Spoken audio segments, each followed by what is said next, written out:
ክቡራን ወንድሞች አባቶች እንደምን ዋላችሁ። እንግዲህ የቲያጥሮን ቤተክርስቲያን አራተኛው መልእክት የያዘች ናት። በመልእክት በቃሉ ከሌሎቹ ሰፋ ያለ ሀሳብ ይዛ ትገኛለች። ቲያጥሮን ማለት ሴት ልጅ ማለት ነው ያሉ አሉ። አንዳንዶቹ ደግሞ ቲያጥሮን ማለት መድረክ፣ ቲያትር፣ ተዋናይነት ማለት ነው፣ በዚያ ስም ነው የተሰየመችው ብለው የጠሩ አሉ። ዋናው ከስሟ ሳይሆን የተጻፈው መልእክትና የቤተ ክርስቲያኒቱ ሁኔታ ነው። አነበዋለሁኝ። በቲያጥሮን ወዳለው ወደ ቤተ ክርስቲያን መልአክ እንዲህ ብለህ ጻፍ። እንደ እሳት ነበልባል የሆኑ ዓይኖች ያሉት፣ በእቶን የነጠረ የጋለ ናስ የሚመስሉ እግሮች ያሉት የእግዚአብሔር ልጅ እንዲህ ይላል። ስራህንና ፍቅርህን፣ እምነትን፣ አገልግሎትን፣ ትዕግስትህን ከፊተኛው ስራ ይልቅ የኋለኛው እንዲበዛ አውቃለሁ። ዳሩ ግን ነቢይ ነኝ የምትለውን ባሪያዎችን እንዲሰስኑና ለጣዖት የታረደውን እንዲበሉ የምታስተውን ያችን ሴት ኤልዛቤልን ስለምታዋት የምነቅፍ ነገር አለኝ። ንስሐም እንድትገባ ጊዜ ሰጠኋት።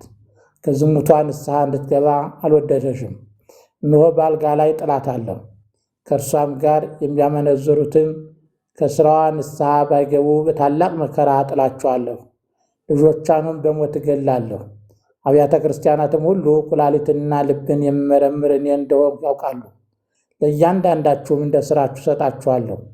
ዳሩ ግን ይህን ትምህርት ለማትይዙ ሁሉ የሰይጣንን ጥልቅ ነገር እነርሱ እንደሚሉት ለማታውቁ ለእናንተ በቲያጥሮን ለቀራችሁ ትላለሁ። ሌላ ሸክም አልጭንባችሁም። ነገር ግን እስክመጣ ድረስ ያላችሁን ጠብቁ። ድል ለነሳው እስከ መጨረሻም ስራ ለጠበቀው እኔ ደግሞ ከአባቴ እንደተቀበልኩ በአሕዛብ ላይ ስልጣን ሰጠዋለሁ። በብረትም በትር ይገዛቸዋል። እንደ ሸክላ ዕቃም ይቀጠቅጣሉ። የንጋትን ኮከብ ሰጠዋለሁ። መንፈስ ለአብያተ ክርስቲያናት የሚለውን ጆሮ ያለው ይስማ የሚል ነው። በዚህ ትምህርት መጀመሪያ ያው እንደተለመደው ለቲያጥሮን ቤተክርስቲያን መሪ ይጽፍለታል እና መልእክቱ አድሬሱ ለቲያጥሮን መልአክ መሪ ነው። ከዚያ የታየውና የሚልከው ማን ነው የሚለው ራሱን ይገልጻል ወይም ያስተዋውቃል። እንደ እሳት ነበልባል የሆኑ ዓይኖች አሉት ይላል። ይህም ሁሉን የመመርመር የማወቅ ጠልቆ የመረዳትና የማንጠር፣ ይህ ማለት ለይቶ የማንጠር ስሜትን፣ ሐሳብን ለይቶ የማንጠር የሚያነጥር እንደሆነ ይገልጻል። ሁለተኛው በእቶን የነጠረ የጋለ ናስ የሚመስሉ እግሮች አሉት ይላል። ይህ ደግሞ የመፍረድን፣ የጥንካሬን፣ ጠላትን የማድቀቅን፣ የማሸነፍን ኃይልን ያመለክታል። ሶስተኛ ስሙ የእግዚአብሔር ልጅ ተብሏል። እንግዲህ የእግዚአብሔር ልጅ ላኪው የእግዚአብሔር ልጅ ተብሏል። አሁን የእግዚአብሔር ልጅ ማን ነው ለሚለው ዓይኖቹ እንደ እሳት ነበልባል የሚፋጁ የሚያቃጥሉ ብቻ ሳይሆኑ የሚመረምሩና የሚያውቁ፣ እግሮቹ እንደ ጋለ ናስ የማይረቱ ጠላትን የሚያደቁ ጠንካሮች፣ በጠላት ላይ አሸናፊነት ያላቸው፣ እሱም የእግዚአብሔር ልጅ አምላክ ማለት ነው። ይህ ነው እንግዲህ የእግዚአብሔር ልጅ ነው መልእክቱን የሚልክ።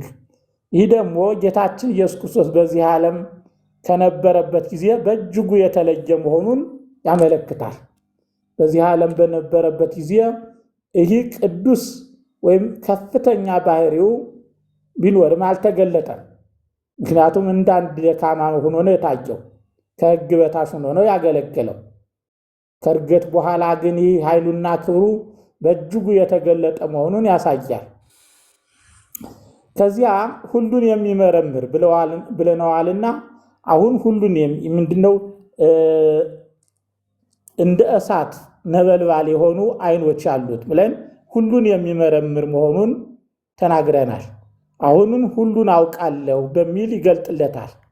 ስራህን፣ ፍቅርህን፣ ስራ ማንኛውንም መንፈሳዊ ስራ ነው። ፍቅርህን ለእግዚአብሔርና ለምዕመናን ማለት ለሰውና ለእግዚአብሔር ያለውን ፍቅር ነው።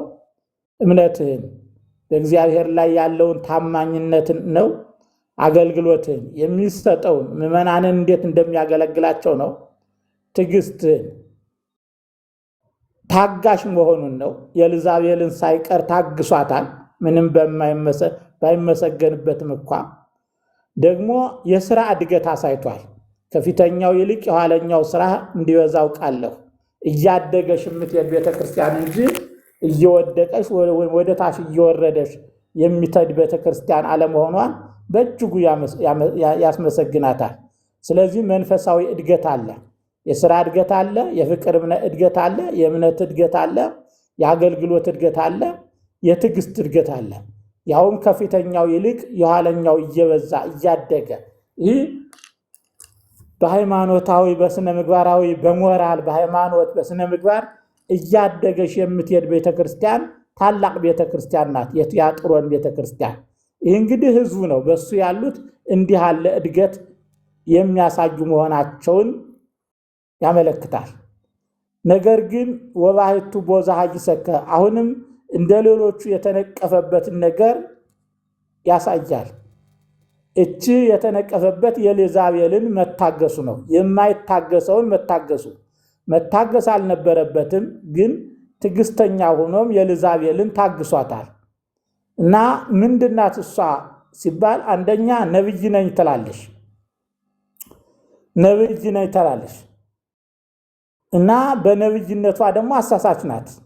ባሪያዋችን እንዲሰሱና ለጣዖት ያታረደውን እንዲበሉ የምታስተውን ታስተምራለሽ፣ በትምህርቷ ታስታለሽ። ነብይ ነኝ ብላለሽ። ማንን ነው የምታስተው ሲባል ባሪያዎችን፣ የክርስቶስን ባሪያዎች ነው እያሳሳትሽ ያለሽው። ይህ ደግሞ ትልቅ ቁጣን ያወርዳል። ምክንያቱም የክርስቶስን ባሪያ በደሙ የገዛቸውን በፈቃዱ ሌላ ፈቃድ የሌላቸውን በፈቃዳቸው ለእግዚአብሔር ባርነት ለክርስቶስ ባርነት የገቡትን በደሙ የገዛቸውን እነዚህን ባሪያዎቹን ማሳሳት ጀምራለች። ይህ ነብይ ነኝ ብላ የምታሳስት ነው። ሌላው የስህተቷ ምንጭ ምንድን ነው የምትለው የሚል ነው። ለጣዖት የታረደውን እንዲበሉ የምታስተምረውን የምታስተውን። ይህ ማለት ከጣዖት አምላኪ ጋራ ህብረት መፍጠር፣ ለጣዖት የተሰዋውን መብላት ማለት ከጣዖት ጋራ ወይም ከአጋንንት ጋራ አንድ መሆን ህብረት መፍጠር ነው። ጳውሎስም ተናግሮታል።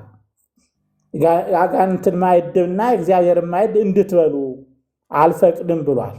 ምክንያቱም ከአጋንንት የጣዖትን ማዕድ መብላት ከአጋንንት ጋር መተባበር ነውና አንድ መሆን ነውና። እቺ ሴት ግን ለጣዖት የታረደውን መብላት ችግር የለውም። ጣዖቱ ለታረደው መብላት ብቻ ሳይሆን የጣዖቱ አምልኮ ስርዓተ አምልኮ አንዱ ሴሰኝነት ነው። በብዙ ቦታ እንደሚታወቀው አሕዛብ ጣዖቱን ካመለኩ በኋላ መጨረሻ ላይ በልተው ጣርተው አንዱ ከአንዱ ሳይሉ ዝሙት ይፈጽማሉ። ይህ ደግሞ በምድረ በዳው የእስራኤል ልጆች እንኳን የተሳሳቱበት ይሄ ነው። ቅድም ባለፈውም እንዳልኩት ያልተጋደምሽበት ተራራ የለም ተብሎ የተነገረ ለጣዖት ባደረገችው አምልኮት ነው።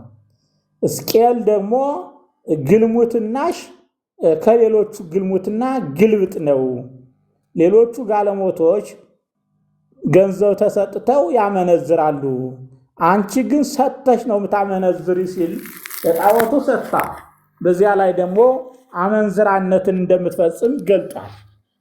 ዝሙት እንደሚፈጸም ያንቺ ግልብጥ ነው ግልሙትናሽ። ሌሎቹ ተቀብለው ያመነዝራሉ፣ አንቺ ግን እየሰጠሽ ነው የምታመነዝሪ፣ ለጣዖቱ እየገበርሽ ነው፣ ልጅ ሳይቀር እየገበርሽ ነው የምታመነዝሪ በማለቱ ጣዖት አምልኮቱ አምላክ ያልሆነውን አምላክ ነው ከማለት ሌላ የሚፈጸምበት አስጸያፊ ነገር እግዚአብሔር እንደሚጠላው ይገልጻል። እና ያችን ሴት ስለምታዋት እችን ሴት ቸል ብሏታል እና የምነቅፍ ነገር አለ ተብሏል። የተነቀፈበት እችን ሴት ቸል ትቷታል፣ አለያትም እና እርምጃ አልወሰደባትም። ስለምታዋት የምነቅፍ ነገር አለኝ ነው። ይህ ከባድ ነው። መሪ ራሱ ባልሰራው ራሷ አንተ አልሰራህም ተብሎ አይነቀፍም። በቤተ ክርስቲያኒቱን ያለውን ጉለት እና እግዚአብሔር የሚጠላውን ነገር አለማስወገድም ያስነቅፋቸዋል። ምክንያቱም ኃላፊነት ነው። ይህ ኃላፊነት በእጅጉ ያስጠይቃል። እንደ ኤልዛቤል የማይገባውን የሚያስተምሩ የማይባለውን የሚሉትን ሁሉ ማስጠንቀቅና ዝም አለማለት ተገቢ እንደሆነ ይናገራል። እዚህ ላይ ቸልተኛ እንዲያውም የእግዚአብሔር ባሪያዎችን ስታስት ባሪያዎችን ነው ያለ። እነዚያ የሚስቱት ባሪያዎቹ መሆኑን እሱ በደሙ የገዛቸው መሆኑን ወይም ለእሱ ለመገዛት የተዘጋጁ መሆናቸውን ግን መሳታቸው ተገቢ አይደለም፣ እሷም ማሳቷ። ስለዚህ ነፃ ወጥተሃል፣ ለጣዖት የታረደውን ብትበላ ችግር የለብህም ብላለሽ። ግን በጣዖት የታረደውን መብላቱ ብቻ ሳይሆን የዚያ ውጤት ምንድን ነው? በዚያ ውጤት ሴሰኝነት፣ ዝሙት፣ የአደባባይ ዝሙት፣ ከጣዖቱ ከአጋንንት ጋር አንድ መሆን መተባበር ነው። ማስጠንቀቂያው ንስሐ እንድትገባ ሰጠኋት። ልክ ጊዜ የሰጣት መሆን ጊዜ ሰጠኋት ነው የሚለው፣ ጊዜ ሰጠኋት ነው የሚለው። የጌታ ዝምታ ዓላማ አለው። የሰው ዝምታ ወይ አቅም ሲያጣ ወይ ቸልተኛ ሲሆን ወይ ግድ የለሽ ሲሆን ነው። የእግዚአብሔር ዝምታ ግን እንዲመለሱ ሁሉም ፈቃዱ ነውና ንስሐ እንድትገባ አንድ ቀን ታቆማለሽ የሚል ዓላማ ነው። ስለዚህ በዓላማ ነው ጊዜ የሰጣት። ለእያንዳንዱ ጊዜ የተሰጠው በዓላማ ነው። በጊዜው ካልተጠቀመበት ግን በቅጣት ውስጥ ይወድቃል። ከዝሙቷ ንስሐ እንድትገባ እንድተው አልወደደሽም ይላል። ፈቃደኛ አይደለሽም። ይህን አምልኮት ነብይ ነኝ ብሎ ማሳሳትን፣ ሰዎች ለጣዖት የታረደውን በልተው ከጣዖታውያን ጋር አንድ ሆኖ መሰሰንን እንዲያቆሙ እሷም እንድታቆም አልወደደችም። ፈቃደኝነት የለም ማለት ነው። ትልቁ ኃጢአት ፈቃደኝነት አለመኖር ነው። በየትኛውም ጊዜ እግዚአብሔር ፈቃደኛ ያልሆነውን ልብ አይጠራም፣ ደግሞ አስገድዶ አይጠራም። ፈቃደኝነትን ይጠይቃል። ፈቃደኛ ስንሆን ይጠራናል። ፈቃደኛ ስንሆን ይቀበለናል። እና ልቡና ከታች ልብ ተጠርቷል፣ ኩላሊት ልብ ተጠርቷል። ስንደርስበት እንገልጸዋለን። እና ፈቃደኛ መሆን ምን ያህል አስፈላጊ እንደሆነ ያስረዳል። እና ቅጣት ማስጠንቀቂያ ተነግሯል። ቅጣቱ ደግሞ ይመጣል። እነሆ በአልጋ ላይ ጥላት አለሁ። አልጋ ከአመንዝራነት ጋር የተያያዘ ነው። ትሴስናለሽ፣ እንዲሴስኑ ለጣዖት የታረደውን እንዲፈጽሙ ታደርጋለሽ ነው የተባለው። አሁን አልጋ አንዱ የዝሙት መውደቂያ ነው ማለት ነው። እና ከምተኛበት ከምታነመነዝርበት አልጋዋ ላይ እጥላታለሁ ማለት አንከባልዬ ወረውራታለሁ ማለቱ ነው። ከእርሷም ጋር የሚያመነዝሩትን እስራዋ ንስሐ ባይገቡ በታላቅ መከራ ጥለዋቸዋለሁ። ያው ተገልጿል። መጣል ማለት በመከራ ላይ መጣል፣ በመከራ ላይ መወርወር ነው። እነዚህ ያሳሳታቻቸውን ነው። ልጆቿን ይህ በክፋት በዝሙት በክፉ ትምህርታ የወለደሻቸውን ደግሞ በሞት እገላቸዋለሁ ይላል። ያሳሳተሻቸውን በመከራ ይጥላቸዋል፣ እንዲመለሱ እንዲመከሩ ያደርጋል። የወለደሻቸውን ማለት ጨርሳ የእሷን ትምህርት የእሷን ሐሳብ ተከትለው የማይመለሱ በመንፈስ የወለደሻቸውን ደግሞ እገላቸዋለሁ። ከዚያስ በኋላ እግዚአብሔር ሲጥል ሲገድል በመከራ ሲወረውር ማንነቱ ይታወቃል። ይህም አብያተ ክርስቲያናት ኩላሊትና ልብን የምመረምር እኔ እንደሆንኩ ያውቃሉ ይላል። በአይሁድ አስተሳሰብ ልብ የሕይወት ምንጭ ነው እና ፈቃዳችን ማንነታችን ከልባችን ይመነጫል ይላሉ።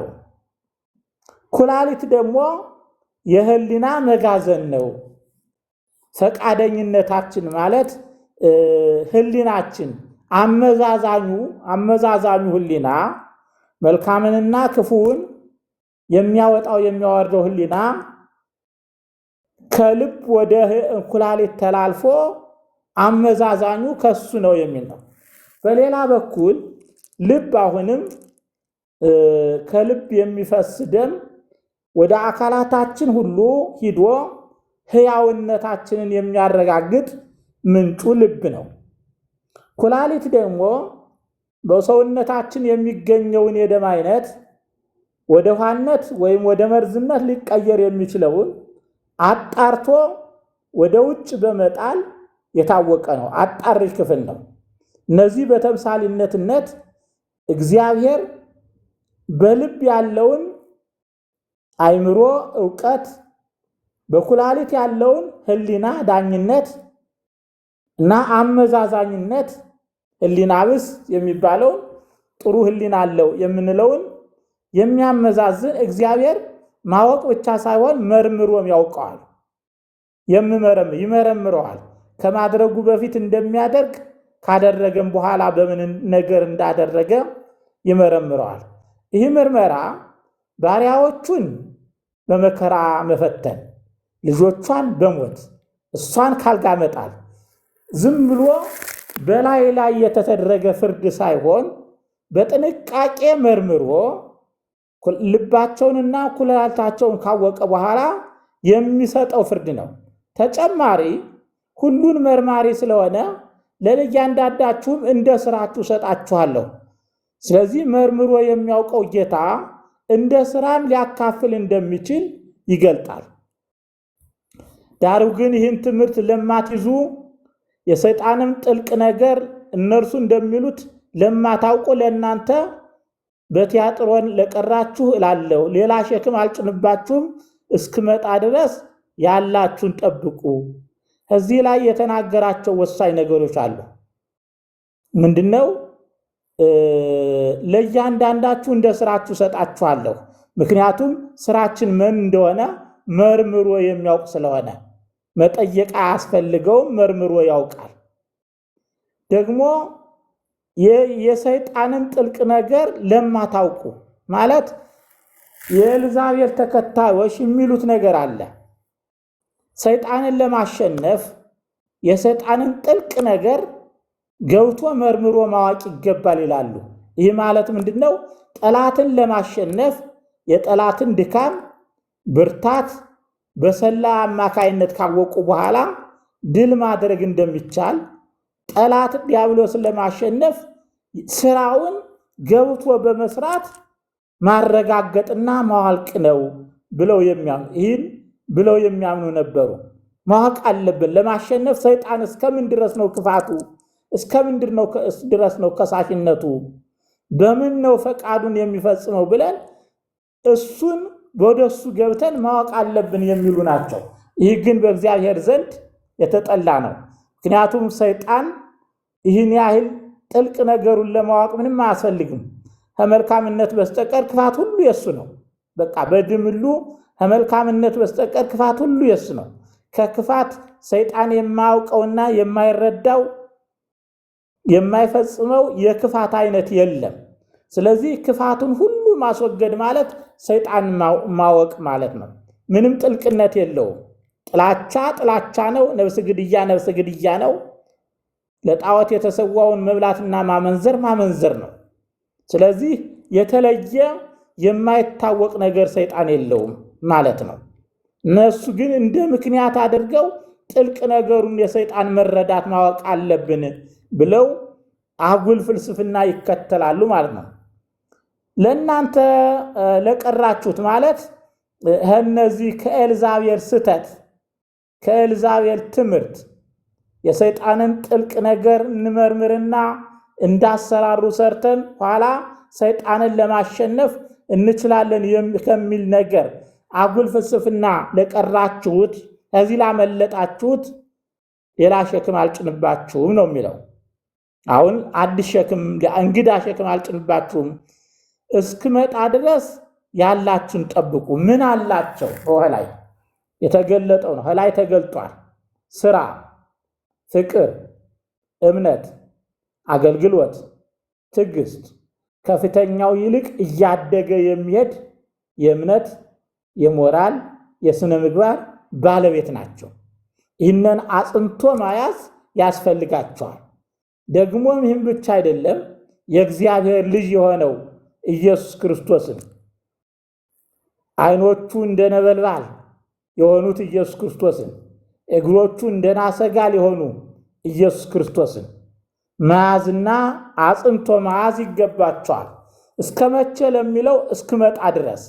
ይህም ለቤተ ክርስቲያኑ ጠቅላላ ለአንድ መሪ የተሰጠው የቤተ ክርስቲያኒቱ መልእክት ሆኖ ወደ ብዙሃነት ወደ ብዙነት ሲለወጥ እናያለን። ስለዚህ ቃሉ ለአንድ የተሰጠ አይደለም። ጠብቁ ነው የተባለ። ድል ለሚነሳው እኔ ደግሞ ከአባቴ ዘንድ እንደተቀበልኩ በአሕዛብ ላይ እሰጠዋለሁ፣ በብረት በትር ይገዛቸዋል። ድል ነሹ ወይም አሸናፊው የብረት በትር የሰይጣን መቀጥቀጫ ድል ለነሳው እስከ መጨረሻም ስራ ያለ ጠበቀው የተገልጧል። እስከ መጨረሻም ስራዬን ማለት የኢየሱስ ክርስቶስን ፈቃድ፣ የኢየሱስ ክርስቶስን ቅዱስ ቃል፣ የኢየሱስ ክርስቶስን መስዋዕትነትና ፍቅር ለጠበቀው እኔ ደግሞ ከአባቴ እንደተቀበልኩ በአሕዛብ ላይ ስልጣን እሰጠዋለሁ፣ በብረት በትርም ይገዛቸዋል። በብረት በትር የሚገዛ ተብሎ ኢየሱስ ክርስቶስ ተጠርቷል። ምንድነው? ከመንዋያ ለባህ ይቀጠቅጦሙ በመዝሙረ ዳዊት እንደ ሸክላ ሰሪ ይቀጠቅጣቸዋል። የብረት በትር አለው፣ ቀጥቃጭ አለው። ይህ ከአባቱ የተቀበለው ስልጣን ነው። ይህን የብረት በትር ለቤተ ክርስቲያኒቱም ይሰጣታል። ቤተ ክርስቲያኒቱ አጋንንትን፣ ክፉ ሐሳብን፣ ክፉ አሰራርን የምትቀጠቅጥበት ማለት ነው። ይህም አደቃቀቁ ደግሞ እንዳይነሳ አድርጎ ማድረግ ማለት እንደ ሸክላ ሰሪ ሲበላሽበት ይፈጨዋል። ስለዚህ የሚፈጭ በትር ነው። የክርስቶስን ስልጣን የተቀበለች መሆኗን ቤተክርስቲያኗ ያሳያል። የክርስቶስን ስልጣን ተቀብላለች። በዚያ በክርስቶስ ስልጣን ደግሞ ትፈጫለሽ፣ ታደቃለሽ። ይህም የሰይጣንን ኃይል እንዴት እንደምትረታ ለቤተ ክርስቲያኒቷ የተሰጠ ስልጣን ነው። የንጋት ኮከብ እሰጠዋለሁ። የንጋት ኮከብ ብርሃንን ነው የሚሰብክ የሚያውጅ። ነጋ፣ ፀሐይ ሊወጣ ነው። ጨለማውን አሳልፎ ወደ ንጋቱ የሚወጣው ኮከብ የብርሃንን መምጣት ያበስራል። በገጠር ኮከብ ነግቷል፣ አጥቢያ ኮከብ ወጥቷል፣ ሊነጋ ነው ይባላል። ይህ የንጋት ኮከብ ማለት የጨለማውን ዘመን ማለፍ ይችላል ማለት ነው። በብረት በትር ክፉን ሰብሮ የጨለማውን ዘመን በክርስቶስ ማለፍ ይችላል። የንጋት ኮከብ የተባለ ክርስቶስ ነው። ክፉ የሚቀጠቀጥበት የብረት በትርም ክርስቶስ ነው። ስለዚህ በክርስቶስ ሁሉን መቀጥቀጥ፣ ንጋቱን ማምጣት፣ ጨለማውን ማሳለፍ እንደሚችል ይናገራል። ይህ ታላቅ እንትን ነው፣ ታላቅ ስልጣን ነው። ከመከራ በኋላ አሸናፊነት አለ። ከመከራ በኋላ ድል አለ። እንግዲህ በዚህ ቤተክርስቲያናት ሁሉ ሊመሩበት እንደሚገባ ለቤተክርስቲያን ሁሉ የተሰጠ ትእዛዝ ነው። ይህን ካላሟላች ቤተክርስቲያን የሰይጣንን ጥልቅ ነገር እየተማረች መኖር አትችልም። ወይም ደግሞ እንደ ኤልዛቤል ያሉትን ተሸክማ መኖር አትችልም። ጥሪው ንስሐ ግባ ነው። ካልገባች ግን ቅጣቱ እንደሚመጣ ተናግሯል። ለመንፈስ ለአብያተ ክርስቲያናት የሚለውን ጆሮ ያለው ይስማ ይላል። አሁን ይህን መንፈስ ቅዱስ ለእነማን ነው ሲባል ለአብያተ ክርስቲያናት።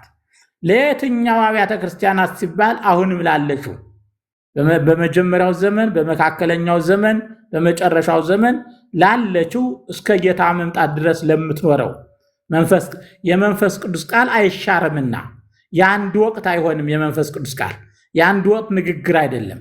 መልእክቱ የአንድ ወቅት መልእክት አይደለም።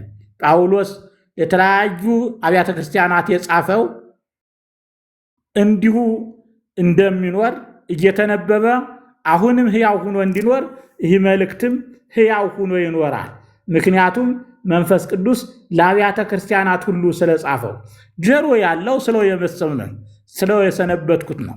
ስለዚህ ጆሮ ያለው ማዳመጥ፣ መስማት፣ ማስተዋልና መመለስ ይገባዋል ማለት ነው። ስብሐት ለእግዚአብሔር። ስላዳመጣችሁኝ አመሰግናለሁ።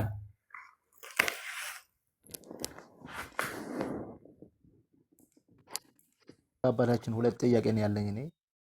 አንደኛ የቲያጥሮን ቤተክርስቲያን አስተዳዳሪው ማን ነው? እሱን ነው። ሁለተኛ ደግሞ ምንድነው ይሄ መልአክ የሚለው ቃል ከአሁን ቀደም ተናግረውት ከሆነ አላውቅም፣ ምንድነው ትርጉሙ? በእኔ ጌታ ይሄ መልአክ፣ ገዢ፣ አስተዳዳሪ፣ አለቃ የሚለው ነገር ከምን ጋር ይዛመዳል ነው? ሁለት ጥያቄዎች ናቸው። ያው እንግዲህ አስተዳዳሪው ማን እንደሆነ አልተገለጸም። ግን በቤተ ክርስቲያን ታሪክ አሁን ስሙ አልታወሰ ብሎ ነው እንጂ ተጽፏል። ነገ አመጣዋለሁ የቤተክርስቲያን ታሪክ ስላለ ስሙ በተለየው ግን በሰማዕትነት ያረፈ ትልቅ አባት እንደሆነ ተገልጿል። ይህ ማለት በቤተ ክርስቲያኒቱ የሚታወቅ ታሪክ ያለው ነው። ግን መልአክ ማለት መሪ ማለት ነው። ስለውሰን ሰንብቻለሁ፣ ተደጋጋሚ ስለውሰን ሰንብቻለሁ እና መሪነት ነው። ለሱ አድሬሱ ይሁን እንጂ በሱ በኩል የተጻፈው ለቤተ ክርስቲያኒቱ ነው ማለት ነው። መልአክነት መሪነት ነው ጠቅለል ባለ መልኩ። እንደ ጥቅል ምንድነው አሁን እንደ እግዚአብሔር መልአክ እንደ ኢየሱስ ክርስቶስ ተቀበላችሁን የሚል ቃል አለ። አንድ ቃል አሁን ለሰርዴስ መልአክ እንደዚህ እሱ ተልኮ ለመጣ መልአክ ነው። ከእግዚአብሔር አንድ መልአክ ሲላክ ሰው በመፍራትም በመንቀጥቀጥ ይቀበለዋል። እሱ ለመልአክ ነው፣ ቀጥተኛ ለመልአክ። ይህኛው ደግሞ መልአክ የሚለው አገልጋይነትና መሪነትን ነው። የመልአክ ትርጉም በርከት ያለ ነው። በየቦታው እንደየአውዱ ነው መፍታት ያለበት፣ እንደ አውዱ ይፈታል።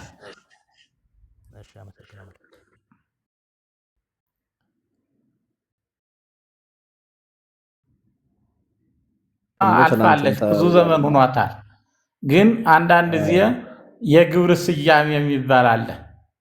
ባቢሎን ከጠፋች በኋላ ብዙ ዘመን ሆኗትም አሁን በሚቀጥለው ባቢሎን ትመጣለች። ኤልዛቤልም በለዓምም እንደዚሁ ያለፉ ናቸው። ግን በስራ ተመሳሳይነት መጠሪያ ነው። ያው መጀመሪያ እንደተናገርኩት ራእየ ዮሐንስ ከብሉይ ኪዳን በጣም ይተሳሰራል።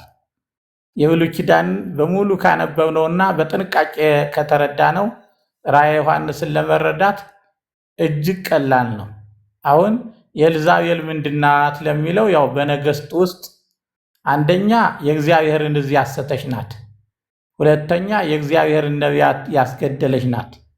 ሶስተኛ ወደ እግዚአብሔር ሕዝብ አምልኮ ጣዖት ያመጣች የምድራዊ ንጉስ ልጅ ናት። የሲዶና ንጉስ ልጅ ናት።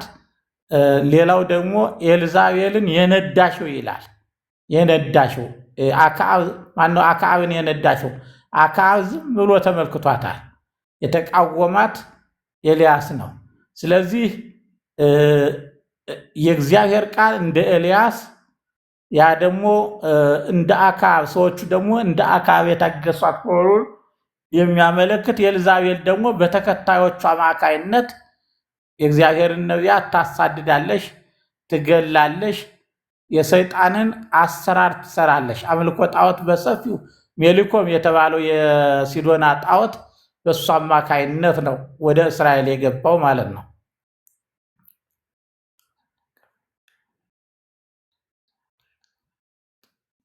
የኔት ይህች ያችን ኤልዛቤልን በግብር የምትመስላት ሴት ግብሯ በተወሰነ መልኩ ግብሯ እንግዲህ ከዛችኛዋ ኤልዛቤል ጋር ስለሚመሳሰል በግብር እያነጻጸረ ነው የሚናገረውና ስም የላትም፣ የምትታወቅ አይደለችም።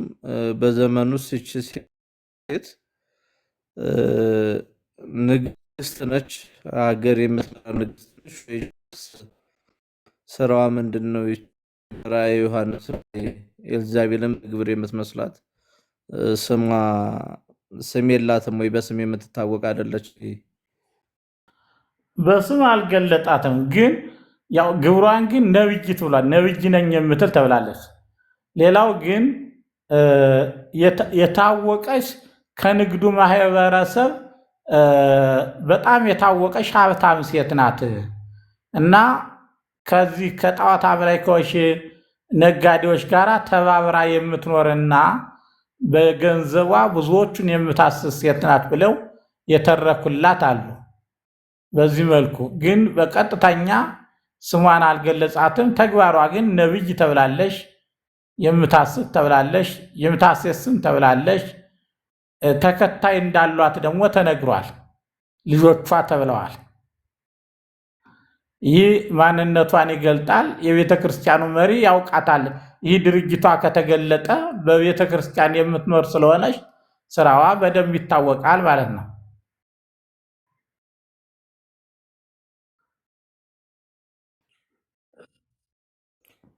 እዚሁ ጋር በተያያዘ እንግዲህ ቅድም እርስዎ ሲያብራሩትም መጽሐፉን በንባቡ በቀጥታ በገጸ ንባቡ እንደሚለው ስለ አጋንንት እውቀትን ስለ አጋንንት ለማወቅ መመራመርን መጽሐፍ ቅዱስ እንደዚህ ይነቅፋልና ደግሞ ይሄ አሁን በቤተ ክርስቲያናችንም አለ። ስለ ክርስቶስ ከማውራት ይልቅ ስለ አጋንንት ማውራት አብዝቶ የአጋንንት ስራ ይሄ ነው እያሉ የክርስቶስ ከሰራው ይልቅ ከሚሰራው ይልቅ ከእግዚአብሔር አሸናፊነት ይልቅ አጋንንት በሰዎች ላይ ይህንን ያደርጋል በሚል በስፋት ስለ አጋንንት ብቻ መናገር ብዙዎች የሚከተሉትም ብዙዎች የሚወዱትም ትምህርት ሆኗልና ይሄስ ልክ አይደለም ማለት ነው። የኔታ እንደዚህ ስለ አጋንንት ምክንያቱም አጋንንት በጥልቀት ይህንን መቃወም ነው። እነዚህ እኮ ልክ እንደ አጋንንቱ ለማወቅ እኮ ነው። ምን ትሰራለህ? የት ትኖራለህ? እነማን ነው ተከታዮችህ? አሁን ዘመኑ አንዳንድ ጊዜ ከሱ የሚረዱ ይህ ዘመን ምን ይመስላል? እንዴት ነው የምትሰሩት? ህዝሰቱዬ እንዴት ገባህ? የማይጠየቅ ጥያቄ ነው አይደለም። በመሰረቱ አጋንንት ባህሪው ሐሰት ነው። መቼም እውነት ሊናገር ብሎ መጠበቅ እውነት አይጠብቅም፣ እውነት አይጠበቅም በፍጹም። እንዲያብሎ እየቀረጹ ደግሞ የአጋንንትን አሰራር ለማሳወቅ እየቀረጹ አሁን ደግሞ በቲክቶኩ በልዩ ልዩ ቪዲዮዎች እየተቀረጸ ይሄዳል። ያም የሚያሳዝነው ደግሞ ይህ ብቻ አይደለም። የኛ ኢየሱስ አለን እያሉ ለብቻ ኢየሱስ እንዳላቸው ሆን ብሎ አጋንንቱ ዓለምን ከክርስቶስ ለመለየት የሚሰራው ስራ ነው። ያንተ ኢየሱስ እንዴት ያለ ነው የሚል ሰይጣን መጽሐፍ ቅዱስ ማወቅ እንግዳው አይደለም ማለት ክርስቶስን ሲያሳስት መጽሐፍ ቅዱስ ጠቅሷል። በአይሁዳውያን አስተሳሰብ ሰይጣን ማለት ከክፋቱ የተነሳ ለእግዚአብሔር እንደ ጠበቃ ሁኜ ቆማለሁ ብሎ የሚያስብ ነው እና ይህን የሚያደርገው ከመልካምነቱ ሳይሆን ከክፋቱ ተነስቶ ነው። ይህንም ማስረጃ የሚያደርጉት ኢዮብን ከሰሰ፣ ዘካርያስንም ከሰሰ። በሐዲስ ኪዳን ደግሞ እነሱ ባይቀበሉትም ጴጥሮስንም ሊከስ እንደተነሳ ያስረዳል። ስሙ ራሱ ከሳሽ ነው።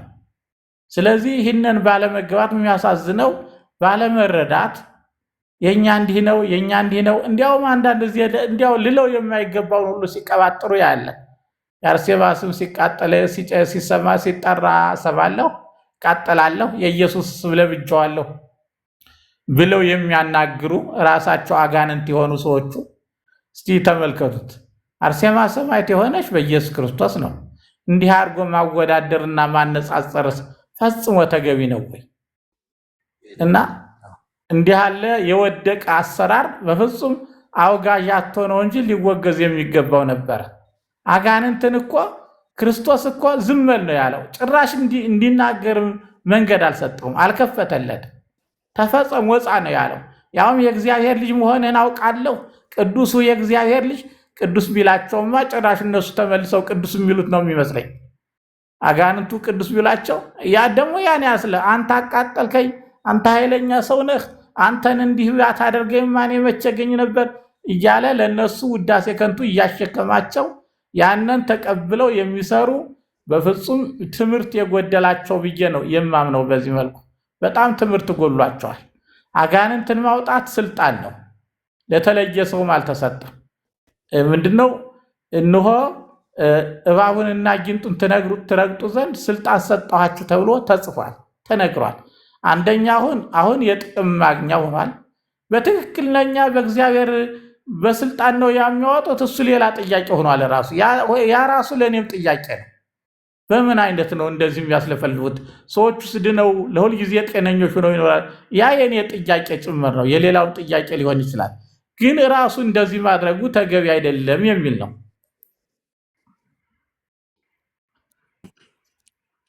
አባታችን እዚህ ይሄ ራሱን የቻለ ማብራሪያ ውይይት ያስፈልገዋል። እንዲያው ሰፊ ውይይት፣ በጣም ትልቅ ርዕስ ነውና የኔታ ይሄ እንትኑም እንደው መጽሐፉም ገጸ ንባቡም ራሱ ትርጓሜውም ስለሚዳስሰው ለዛ አነሳ ነው እንጂ በጣም ራሱን የቻለ መወያያ ሊሆን የሚገባው ደግሞም ተብሎ ደግሞ መፍትሄ ያልተገኘለት ብዙዎቹን ችላ ያሉት ነገር ግን ብዙዎቹን ደግሞ ወደ ጨለማ እየከተተ ያለ ብዙዎቹን ግራ እያጋባ ያለ ብዙዎቹን ከክርስቶስ እየለየ ያለ በጣም ሰውን ከሰውም ጎረቤትን ከጎረቤት ቤተሰብን ከቤተሰብ እያጣላ ያለ ትልቅ ከቤተክርስቲያን ገሌናት ገሌ ነው መተት ያደረገብህ እያለ እዚያው በዚያው እንደዛ ደረጃ ደርሷልና ራሱን የቻለ ርዕስ ሊሆን ይገባዋል። ግን እዚህ ላይም ስላነሳው አሁን እርስዎም ቅድም እንዳሉት በሚዲያ ጭምር አሁን ስራዬ ብለው ላይቭ ገብተው ዩቱብ ላይ ከአጋንንት አሰራር ውጭ የክርስቶስ አሰራር ምን እንደሆነ የማይናገሩ የክርስቶስ አሰራሩ ትዝ የማይላቸው የአጋንንት አሰራርን ብቻ ሲተነትኑ የሚውሉ ተከታያቸውም ደግሞ የክርስቶስን አሰራር ከሚተነትኑት በላይ ከሚያስረዱት በላይ ተከታይ ያላቸው እነሱን የተናገረ ደግሞ የሰቀል የሚባልበት ደረጃ ላይ እንደዛ አይነት ደረጃ ላይ ተደርሷልና አረ መናውቃችን ይህን ለተናገረ ምሕረትም የላቸው ራሱ ዮሐንስም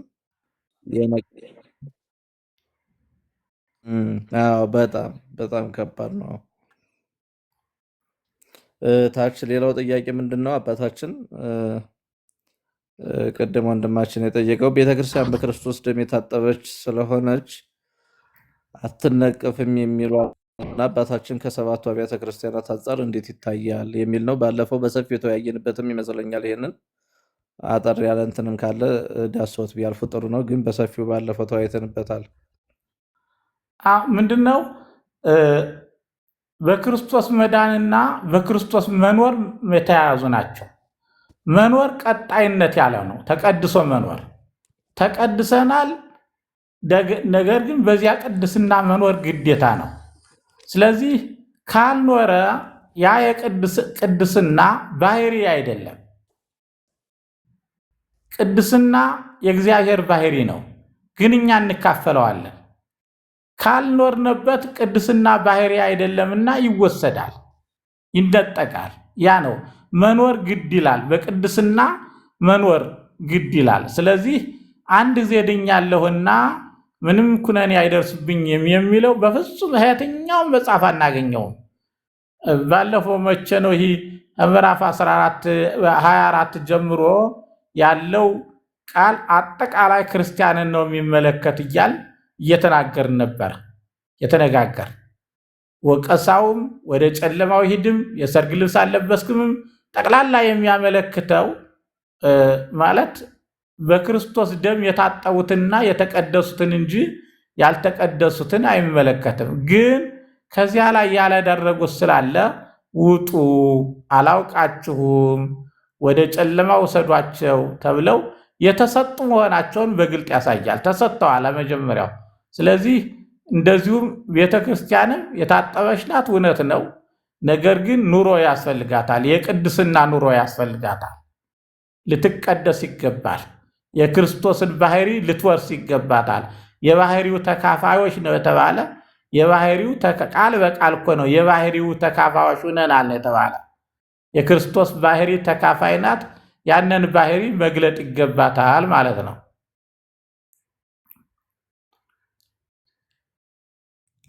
እሺ ሊቀ ልሳናት የኔታ ያሬድ ጥያቄ አለ እያሉ ነውና ጥያቄዎትን ያቅርቡ። የኔታ ማይካህን አንሳው። ማይካ ይዞሃል። እሺ አመሰግናለሁ። እግዚአብሔር ያክብርልን፣ ቃለ ሕይወትን ያሰማልን። ክቡር አባታችን ሊቀ ሊቃውንት እንደ እሳት ነበልባል የሆኑ አይኖች የሚለው ምናልባት ያው ምን ለማለት ነው? በእቶንም የነጠረ የጋለ ናስ የሚመስል እግሮች ያሉት የሚለውስ ከናስ ጋርና ከነበልባል ለምንድን ነው የሆነው አይኖቹ? ያው የእግዚአብሔር ልጅ ተብሏል፣ ተገልጿል እዛ ላይ። ሌላው ሶስተኛው ስለ ስራ፣ ፍቅር፣ እምነት፣ አገልግሎት፣ ትዕግስት ይናገርና ከፊተኛው ይልቅ የኋለኛው እንዲበዛ አውቃለሁ ያለው የኤልዛቤልን ስራ አለመግታቱና አለማስተው ነው ወይ? የኋለኛው እንዲበዛ አውቃለሁ ያለው ምንድን ነው? የኋለኛው እንዲበዛ የተፈለገው የሚል ነው። ሌላው ምናልባት ኤልዛቤላዊ ግብር ያላቸውን ሰዎች ነው አብዛኛውን ጊዜ ለቲያጥሮን እያለው ያለው ብዬ ነው የማስበው። እና እንደዛ ነው ወይ? ኤልዛቤል የምትባል ሴት አለች በዛ ሰዓት ብዬ እንዳስብ አላደረገኝም። ከዚህ ከተማርነው ከላይ አንጻር ኤልዛቤላዊ ግብር ያላቸው ሰዎች ዝም ብለሃቸዋል ለማለት ፈልጎ ነው ወይ ኤልዛቤልን ያነሳት? ምክንያቱም እዚህ ላይ ኤልዛቤል ነብይ ነኝ የሚል ነገር ከኋላ የላትም። ያችኛው ኤልዛቤል ነብይ ነኝ ያለችበት ቦታም የለም በአብዛኛው ቦታ ላይ ኤልዛቤል። እና እንደዛ ለማለት አስበው ነው ወይ ለማለት ነው። አመሰግናለሁ። ያው አይኖቹ እንደነበልባል የነበልባል አቅጣጫ የለውም። አንድ እሳት አቅጣጫ የለውም። እሳት በዚህ ፊቱ እንደዚህ ነው ብለህ ነው። አይኖች ቢኖሩትም ኢየሱስ ክርስቶስ አይኑ ግን እንደኛ ወደ አንድ ቦታ ብቻ የሚመለከት አይደለም። ነበልባላዊ ከሆነ በሁሉም አቅጣጫ ሊያይ የሚችልና ሁሉንም ሊመረምር የሚችል ኃይል ያለው ማለት ብርታት ያለው ነበልባል አቃጣይ ነው፣ የሚያቃጥል እና በሁሉም አቅጣጫ ያለውን ሊመረምር በሁሉም እይታው ፈጽሞ የማይገታ የሚለውን ያመለክታል። ምክንያቱም ጥሩ ምሳሌ ነው ያመጣው። እንደ ነበልባል ማለት እሳት ወደ አንድ አቅጣጫ ፊቱ የዚህ እሳት በዚህ በኩል ነው አትለውም። በሁሉም አቅጣጫ ይበራል። በሁሉም አቅጣጫ ከቀረብከው ደግሞ ያቃጥላል። ስለዚህ ኃይሉ፣ ፍርዱ፣ ሰውን ማወቁና መመርመሩ፣ እይታው ከሁሉም ማብራቱ በሰው ላይ ማብራቱ በሁሉም አቅጣጫ ሊሆን እንደሚችል የሚገልጥ ነው። እግሮቹ ጥንካሬን ነው። ጥንካሬ እንደ ጋለ እሳት ያልጋለ ናስና የጋለ ናስ ሁለቱ ልዩነት አላቸው። የጋለው ያቃጥላል፣ ያልጋለው ደግሞ ባያቃጥልም ብቻ ጥንካሬ ይሆናል። ይህ ግን የጋለ ናስ ተብሎ ነው የተጠራ። ከብርታቱም በላይ የማቃጠል ኃይል አለው እና የማድቀቅ ኃይል አለው። ናስ በጥንካሬው ነው የሚታወቀው። ጥንካሬው ብቻ ሳይሆን ማቃጠልም ይችላል ለማለት ነው። ኤልዛቤል ያው ቅድም ያልነው ነው፣ በግብር የታየች ደጋግመን ያለው። አሁን ለዚህ እንዲህ ያለው የሚመጣለት ብሉይ ኪዳንን ስለሚያውቅ ነው። ጸሐፊው ዮሐንስ ብሉይ ኪዳንን በሚገባ ያውቃል። ይህ ከሆነ ደግሞ እንደ ኤልዛቤል ያለሽ ሲል ተቀባዩም ብሉይ ኪዳንን ያውቃል። መልእክት ሰጩ መልእክቱን የጻፈው ዮሐንስም ብሉይ ኪዳንን ያውቃል። ይበልጥ በሚያውቁት በብሉይ ኪዳን የኤልዛቤል ክፋትና አሳችነት እዚያም ነፍሰ ገዳይነት እንዴት እንደተገለጠ ስለሚታወቅ በቀላሉ እንዲረዳው ያደርጋል። ኤልዛቤል እንዴት እንደምታደርግ በቀላሉ እንዲረዳው ያደርጋል።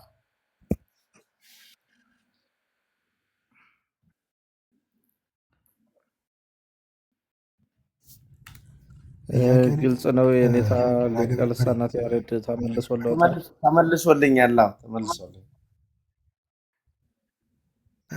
ይቀጥሉ። እሺ፣ በመጀመሪያ ኔታ ቃለ ሕይወት ያሰማልን። እንግዲህ ኑራከው ተደረሰኝ ይላለሁ። ከቁጥር 28 ላይ ቅድም በተነበበውም ላይ ምንድን ነው ይሄ ንጋት ኮከብንም እሰጠዋለሁ ምትል ንባብ አለች እና ያንን አንዳንዶቹ የንጋት ኮከብ የሚለውን ራሱን ክርስቶስን ነው የሚሉ አሉ። ሌሎችም ደግሞ ይሄ በደብረ ታቦር ላይ የተገለጠውን ብርሃን፣ ሌሎቹም ደግሞ እዚህ የመንፈስ ቅዱስ አብርሆትን እንደሚሰጠን ሽልማት እርሱ እንደሆነ የሚናገሩ አሉና ይሄንን እስቲ እንዴት ያውታል የሚለውን ነው ለማንሳት የፈለግኩኝ። አመሰግናለሁ። ያው ሳብራራ ምናልፊያው ካልሆነ ራሱ ክርስቶስ ነው ብየዋለሁኝ። ያው የንጋት ኮከብን እሰጠዋለሁ እሆነዋለሁ እንደማለት ነው። የንጋት ኮከብ እሱ ነው ለማለት ከቅዱስ መጽሐፍ ስለተገኘ ነው። ኮከብ ይሰርቅ ያዕቆብ ወየአትት ኃጢአተ እስራኤል ይላል።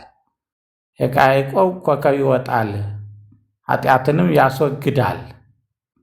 ወደፊት ደግሞ እንደ ስም አድርጎ ሌላው ቤተክርስቲያን የንጋት ኮከብ የሆነው የሚል እንደ ስም አድርጎ የሚያመጣው እንደርስበታለን እና እኔ ራሴን እገልጥለታለሁ የሚል አለ። ሌላ ቦታ ዮሐንስ ራሴን እገልጥላችኋለሁ የሚል። ስለዚህ ያ ንጋት ኮከብ የሚያበራ ነው። ብርሃንነቴን እሰጣለሁ የሚያበራ ብቻ ሳይሆን ያ የመከራ ጊዜ የሚያልፍ መሆኑን የሚያበስር ነው። የንጋት ኮከብ ዋና መታወቂያው ምድሩ እየነጋ መሆኑን፣ ጨለማው እየተወገደ መሆኑን ማስታወቂያ ነው። የንጋት ኮከብ ማለት በንጋት ላይ የሚወጣ ጨለፋው ሊያልፍ ሲል የሚወጣ ማለት ነው። ይሄ የሚያሳየው የንጋት ኮከብ አመልካች ነው፣ ጨለማው አልፎ ብርሃን እንደሚመጣ። ስለዚህ ያ ቃል ደግሞ ምን ማለት ነው?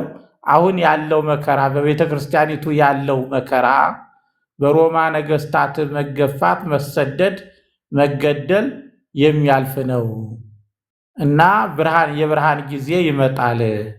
ደግሞም በእግዚአብሔር መንግስት ብርሃን ማግኘት የሚቻልበት ጊዜ ማለፍን እሰጠዋለሁ፣ እኔ ብርሃን ሆናለሁ፣ የጨለማውና የመከራውን ዘመን እንዲያልፍ አደርገዋለሁ የሚል ነው።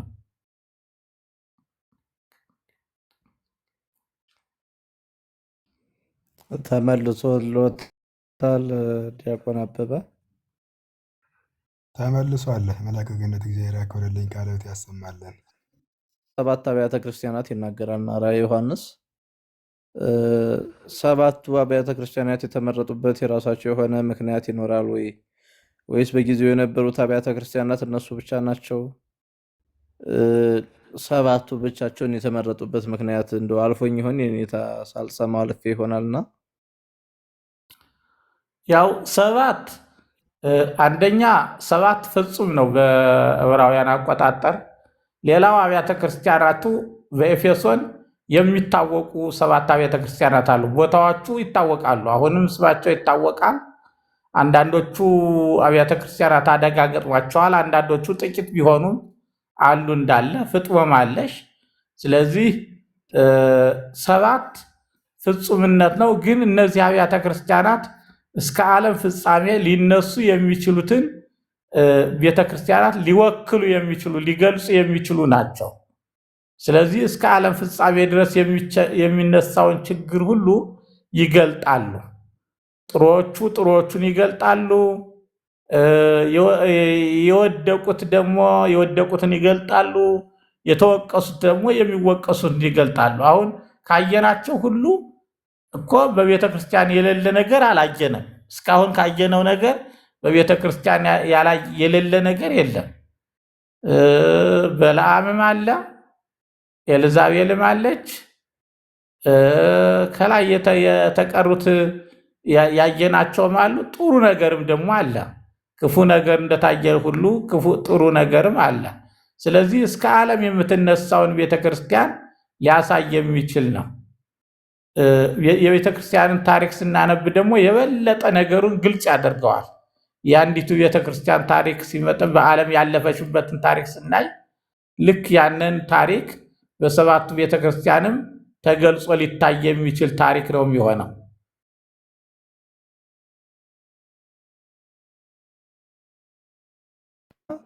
ፊተኛው ስራ ምንድን ነው? ኋለኛውስ ምንድን ነው የሚል ነው።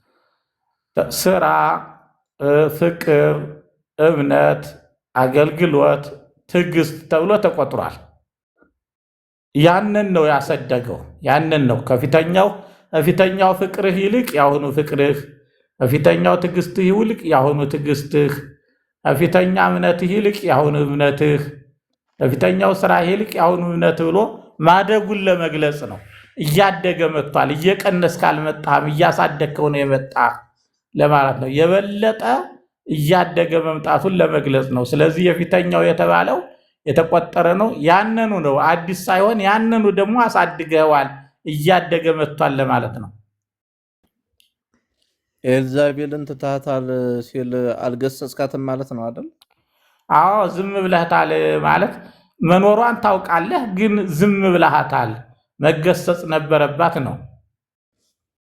እና ቅጣቱ ደግሞ ወደ እሱ አልዞረም። የሚገርመው በቅጣቱ ጊዜ ራሱ ኃላፊነቱን የወሰደው ጌታ ነው።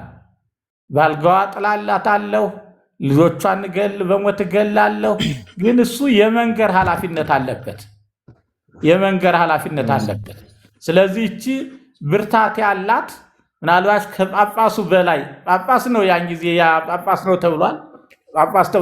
ከጳጳሱ በላይ ጉልበት ያላት ሴት ናት። ግን ጠንክሮ መናገር ሲገባው ዝም ብሏል ማለት ነው። እና ቅጣቱ ጠቅላላ ወደ እሷ ነው የዞረው እንጂ እሱን አልነካው። እሱማ ተመስግኗል። የቀሩት እንኳን ከእሷ ላመለጡት እንኳን ያላችሁን ጠብቁ፣ ሌላ ሸክም አልጭንባችሁም ብሎ ያንን በፊት የተቆጠረውን የተሰጠውን ለቤተ ክርስቲያኒቱ መሪ የተነገረውን እሱን አጥብቀው እንዲይዙና እንዲጠብቁ ነው የተመከሩት። የኔታን አንድ ጥያቄ አለ። ቃላት ያሰማልኝ። ይቀጥሉ። እሺ የኔታ በወቅቱ በቲያጥሮን የንግድ ማህበራት ጠንካራ ነበሩ ንግዶችና አንዳንድ ክርስቲያን በንግዱ ለመቀጠል በጣዖት ግብዣ ላይ መገኘት ነበረባቸው ይመስለኛል። ይሄ በጣዖት እንዲገኙ የሚያስገድዳቸው በንግዱ ማህበረሰብ እንዲቀጥሉ ነውና ኤልዛቤል ይህንን እንድታበረታታ የገፋፋት የክርስቲያኖች የኢኮኖሚ ጉዳይ ነው። ስለዚህ ክርስቲያኖች በንግዱ ማህበረሰብ በኢኮኖሚ እንዲያድጉ እነሱን ያንን ለመጠበቅ ነው ያደረገችው የሚሉ አካሎች አሉ። አዎ፣ ለቲያጥሮን በተሰጡ ማብራሪያ እንደ ምክንያት የቀረበ ነው ይህ ቃል። እንደ ምክንያት ማለት የኢኮኖሚ ህብረት አለ፣ የንግድ ማህበራት አሉ። በዚያ ላይ እሷም የምትሳተፍበት እንደሆነና ያንን እንደ ጥቅሙ ለክርስቲያኖችም እንዳይጎላቸው ከነሱ ጋር ተባበሩ ማለት የጣዖት አምልኮ የሚበሉትን የሚያርዱትን ከዚያም ደግሞ የሚሰሩትን እንዲተባበሩ ነው። ግን ጌታ ያየው እንዲሰስኑ ታደርጋለች ነው የሚለው። ታስታቸዋለች። ዋናው ጌታ ያንን መተባበራቸው ብቻ ሳይሆን መሳትና መሰሰን እንዳለበት በዚያ ውስጥ ያለው እግዚአብሔር የማይወደው እንደሆነ ይህንን የምታደርገው እንግዲህ በነብይነት ስልት ነው ማለት ነው። ነብይ ነኝ የምትል ማለት ይህ እንደማይጎዳ አረጋግጫለሁ አውቃለሁ የምትል ሴት ናት ማለት ነው። በተለይ ያተኮረው የሐሰት ነብይነቷ ነው። ነብይ ነኝ ማለት ከእግዚአብሔር ቃል ተሰጥቶኛል የሚል አይነት ነው። ይህ ደግሞ ምንም እንዳልተሰጣት ያረጋግጣል። እግዚአብሔር ያልተሰጣትን ወይም እግዚአብሔር ያልተነገራትን እንዲህ የምታደርግ ከሆነ እች ሴት አሳች እንጂ ፈጽማ ነብይ እንዳልሆነች የሚያመለክት ነው። ስለዚህ ከዚያ ነው ያኛው ከግምት ጋር የተያዘ ሊሆን ይችላል፣ ከታሪክ ጋር የተያዘ ይችላል። ያም ሆነ ያ ክርስቶስ የሚጠብቅበት የራሱ መንገድ እያለው እሷ ግን ለኢኮኖሚ ተብሎም ሆነ ለማህበራዊ ግንኙነት ተብሎም ሆነ ተመሳስሎ ለመኖርም ተብሎ ሆነ የእግዚአብሔርን ሕዝብ በማይገባ መልኩ መውሰድ እጅግ አጸያፊ መሆኑን ያመለክታል። እሺ እኔታ ከዛሬ ጋር አሁን ስናያይዘው እንግዲህ ጣዖት ማምለክ ሲባል ለቆመ ጣዖት ማምለክ እና መሰዋት ብቻ ነው? ሌላ ነገሮች አሁን ለምሳሌ አሁን እንግዲህ በእኛም በቤተክርስቲያናችን ንግዶች በጣም እየተጧጧፉ ነው ያሉት እና በዚያ መካከል ደግሞ ብዙ ነገሮች አሉ። ሙስናን የመሰሉ ነገሮች አሉ፣ አድሎ የመሰሉ ነገሮች አሉ። እነዚህን ነገሮች እንዴት ነው ልናያቸው የምንችለው? አሁን ዛሬስ ግብረ ኤልዛቤል የለም ወይ ማለት እንችላለን? በዚያውም ባለ በዘመናችን ብዙ ነገር ሊስተካከል የሚገባው አለ።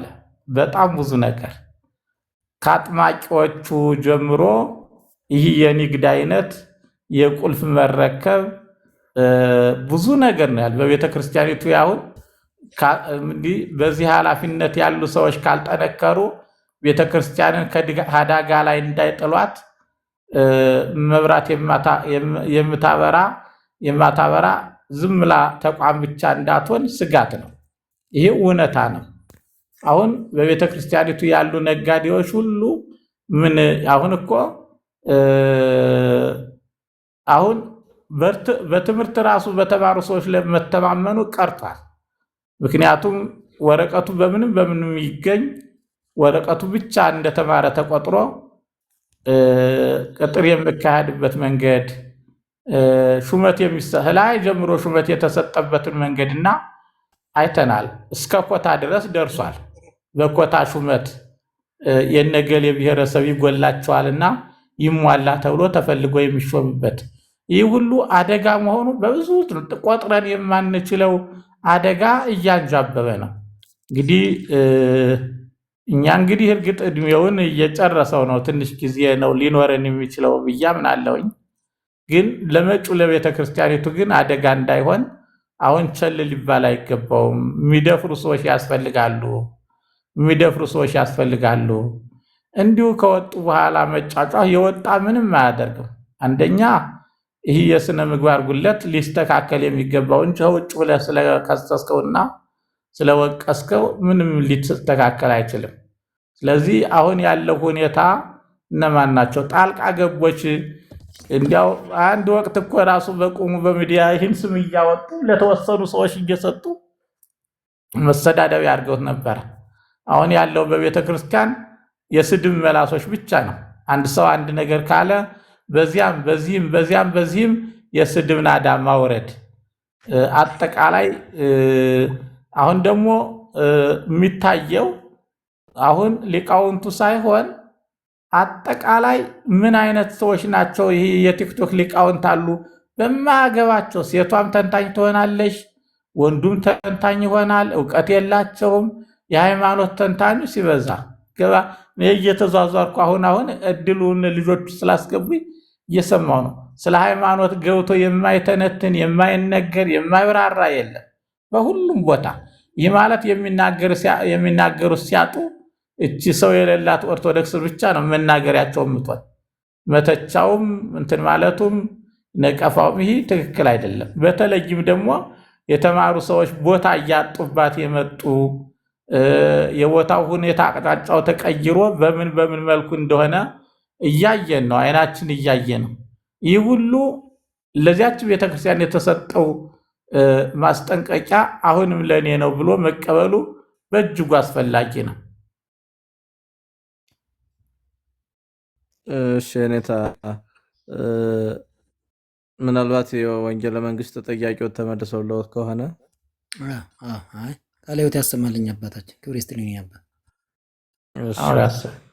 ቅድም የጠየቅኩት ጥያቄ እንደው በዓለም ላይ በሰዓቱ የነበሩት እነዚህ 7 አብያተ ክርስቲያናቶች ብቻ ናቸው ወይ የሚለውን ሌላም ሰው ድጋሚ ስለጠየቀ እሱም ቢመልሱልን። አሉ ግን እነዚህ ለመመዘኛነት በቂ ናቸው ነው። በዓለም ያለችውን ቤተክርስቲያን ለመለካትና ለመመዘን በቂ ሆነው ተገኝተዋል በእግዚአብሔር ሚዛን። እነዚህ 7 አብያተ ክርስቲያናት በዓለም ላለው ሁሉ ሊመዝኑ ይችላሉ ነው፣ ሊለኩ ይችላሉ። ስለዚህ እንደ መመዘኛ ሆነው ቀርበዋል። ምን ተይብ የመንፈስ ቅዱስ ለአብያተ ክርስቲያናት ሁሉ መንፈስ ቅዱስ ምን አለ ሲባል ለሁሉም ቤተክርስቲያን ይህ አይነት የተነገረው። እነዚህ ያልተሰነቀሩባት ቤተክርስቲያን እኮ የለችም። እነዚህ አሁን የሚቆጥራቸው እስከ መጨረሻው እንሄዳለን። እነዚህ ችግር የሌሉባት በቤተ ክርስቲያን ታሪክ ራሱ አንበነዋል። እነዚህ ታሪኮች እንዳለ ተቀምጠዋል። በእያንዳንዱ በዘመናት ሁሉ ባለፈ ሁሉ እነዚህ ችግሮች በጠቅላላው አልፈው ተፈጥረዋል። የትምህርቱ አሰጣጥ ሆነ ችግሮቹ ስላሉ ለመለኪያነት ወይም ደግሞ በዓለም ለምትነሳ አንድ ሰው እንኳን ባቢሎን እኮ ለዓለማዊነት መለኪያ ሆናለች። ባቢሎን የዓለማዊነት ሁሉ መለኪያ እስከ ዓለም ፍጻሜ ድረስ የዓለማዊነት መለኪያ ባቢሎን ናት። የጭካኔ መለኪያም አስወር፣ ናቡከደነጾር፣ ይህ ደግሞ የሮም ነገስታት የጭካኔ መለኪያ ሆነው ቀርበዋል እና ጥቂቶቹ ሁልጊዜም ሰይጣን እስከ መጨረሻው ስለሚያሰራቸው መለኪያ ሆኖ ይቀርባል ማለት ነው። ልክ አንድ ደግ ሰው የደግነት መለኪያ ተብሎ ይጠራል። የደግነት መለኪያ እንዲያው በዓለም ላይም ራሱ የደግነት መለኪያ ተብለው የተመዘገኑ እኮ አሉ። ማዘር ተሬሳ የምትባለው አሁን የደግነት መለኪያ ተብላ ተጠርታለች። በክርስትና ያልገቡ እንኳን እነ ማህተመ ጋንዲ የደግነት መለኪያ፣ እነ ማንዴላ የመልካምነት መለኪያ እየተባሉ ቀርበዋል። ይህም መልካሞቹን እንደሚወክሉ ሁሉ እነ ሂትለር ደግሞ ክፉዎቹን እስከ ጥግ ድረስ መለኪያ ናቸው። ሂትለር አሁን ለክፋቱና ለጭከናው እስከ ጥግ ድረስ መለኪያ ነው። እሱ በላይ የለማ እና እነዚህ ሁሉ ጥቂት ሰዎች እንኳን ዓለምን ሊለኩት ስለሚችሉ እነዚህ አብያተ ክርስቲያናትም በዓለም ያሉትን አብያተ ክርስቲያናት ሊለኩ የሚችሉ ናቸው ነው። እሺ የኔታ ኤልዛቤል ልቅ የሚሉ አሉ። ጥያቄ ካላቸው ይጻፉ። ኔትወርኩ መሰለኝ ቅጥል ነው ያደርግ ፍትሐ ነገሥት የምትባል ብዙ ጊዜ ትከታተላል። ሴት ያልኳት የፎቶዋ ሴት ስለሆነ ነው። የፍትሐ ነገሥት ምንድን ነው? ትፈልጉኛላችሁ አታገኙኝም፣ ደግሞም እኔ ወዳለሁበት ልትመጡ አትችሉም ሲል ምን ማለት ነው የሚል ነው። ይሄ እኔ ያለፍኩት ጥያቄው ዛሬ ከተማርነው ጋር እያያዝም የጥያቄና የመልስ አጠቃላይ ጥያቄና መልስ ቀን የሚመለስ ቢሆን ይሻላል ብዬ ስላሰብኩኝ ያለፍኩት ኔታ። እሺ እየወጣች እየገባች አይቻል ነው። እና ሌላው ምንድን ነው ኤልዛቤልን ልጆችሽን እገላለሁ ሲል በስጋ የወለደቻቸው ልጆች አይደለም አይደል? መቼም እየተናገረ ያለው ምሳሌያዊ ስለሆነ ምሳሌያዊ ነው። በግብር የሚመስሏትን ማለቱ ነው ወይስ ልጆቿን የስጋ ልጆቿን ማለት ነው? አይ የግብሩን ነው የሚያመለክተው። ምክንያቱም ጥብቅ ተከታዮቿ ማለት ነው። ያሳሳታቸውን በመከራ ጥላለሁ፣ የእሷ ደጋፊዎችና አቀንቃኞች ሆነው እሷን መስለው የሚሰሩትን ግን በሞት እቀጣቸዋለሁ ስላለ፣ ስለዚህ ልጆቿ ሲል ተከታዮችን ብዙ ጊዜ እንዲህ ያለ የመጽሐፍ ቅዱስ ቃላት ልጅ የሚለው በግብር ተከታይ የሆነውን ጭምር ነው። ይህ አለቃው የቤተ ክርስቲያኑ አለቃ የተባለው ወይም ጳጳሱ ይህንን ያህል ትጉና በፊተኛው ይልቅ በኋላ የተመሰገነ ሆኖ ሳለ ኤልዛቤልን ለምን ችላ አላት የሚል ጥያቄ አለ። ከፍርሃት ነው ወይስ ከምንድን ነው የሚል ይመስለኛል።